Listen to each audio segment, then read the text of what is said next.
The European Union has rejected Iran's accusations that the Western media helped engineer post-election unrest as protests in Tehran continue. The BBC and the Voice of America radio station have been harshly criticised by Iranian officials who accuse the broadcasters of fueling violence after the disputed re-election of President Ahmadinejad. While Western media broadcasts have been restricted in the country, popular web services including Facebook, Google and Twitter have opened services now in Persian, the main language of the country. A columnist and a former assistant secretary to the US Treasury in the Reagan administration, Craig Roberts, has put his bit in as well. He says it's all part of a major destabilization plan ordered by the US. The CIA has been conducting a destabilization plan within Iran for the last 2 years. This is well known. It's been widely reported in the American and the British press, and we are seeing the fruits of an orchestrated protest that takes advantage of the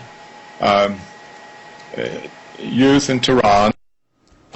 Craig Roberts there. Well, let's get a bit more on this now. What is the real story behind the media in Iran? Let's bring in Wayne Madsen, investigative journalist and RT contributor. Mr. Madsen, hi there. Now, the attention to the Western media has been paying these elections, as we've seen on so many channels, apparently unprecedented. Amateur videos from the country are flooding internet websites like YouTube. But is it all really putting pressure on Iran?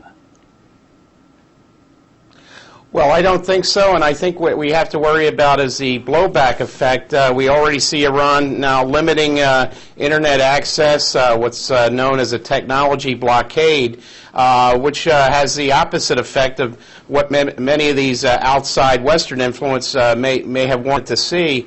I do believe that there is a tendency now to take advantage of what is an internal problem with the present Iranian government between the Expediency Council and the Assembly of Experts, which is influenced by Rafsanjani, who supported Mousavi, the opposition candidate, and the Guardian Council of the Supreme Ayatollah Khamenei.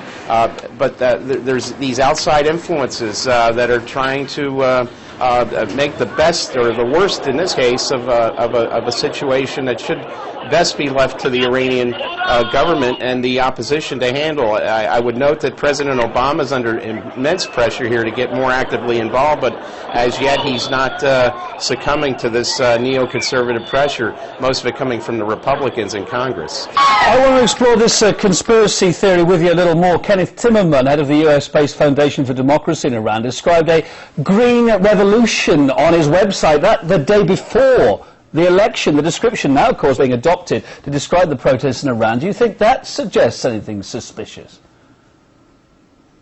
Absolutely. When we hear things like the Green Revolution and the Twitter Revolution, the Twitter Revolution, of course, was tried in Moldova and failed as a result of their recent election. This has all the markings of the Open Society Institute, of George Soros, and also the National Endowment for Democracy, where George Bush funneled about $400 million into this operation to influence the opposition movement against the Iranian government. So anytime you hear these themed revolutions, again, it's George Soros, the Open Society Institute, which promotes civil society, but in fact it really, as we see in the streets of Tehran, it promotes civil strife. Some commentators, of course, seeing similarities between the so-called Green Mousavi opposition in Iran and those coloured revolutions, as they were called, of post-Soviet countries like, for instance, Ukraine and Georgia. What's your view on that one? Well, certainly we see some of the same hallmarks in Tehran today with what we saw in Ukraine and Georgia and these other themed revolutions. Again, that's something that Soros and the affiliated National Endowment for Democracy. I would also note that CNN here in Washington yesterday, Wolf Blitzer, who's very much associated with people like Mr. Timmerman, who called for a green revolution the day before the election, we saw that CNN really had trouble prying itself away from coverage of the demonstrations in Tehran to cover what was a terrible metro train accident here in Washington. So you have to also ask, what is the motivation behind all this intense coverage by CNN and MSNBC and Fox News? It seems like there is a coordinated and concerted effort to try to stir things up using the Western media. It's interesting to hear your thoughts there. Wayne Madsen, thanks for joining us today from Washington.